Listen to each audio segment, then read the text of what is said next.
আজকে আমি 24 ঘন্টার জন্য সারাদিন ধরে হলুদ খাবার খাবো। তাই তো সকালে উঠে মাকে বললাম সারাদিন হলুদ খাবার খাও, বুঝলে?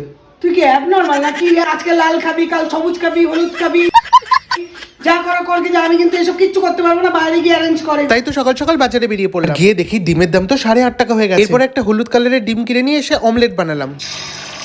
এই হলুদ কালারের ডিমগুলোকে একটু খেতে বেশি টেস্টি হয়। তারপর ব্রেকফাস্ট করে দেখি আমার মা হলুদ পোলাও আর চিকেন কষা বানাচ্ছে। কারণ আমার মায়ের একজন ফেভারিট টিচার আছে, যিনি আমাকে ছোটবেলায় অনেক পেটাতেন। কেমন লাগছে আমাদের বাড়িতে খেয়ে?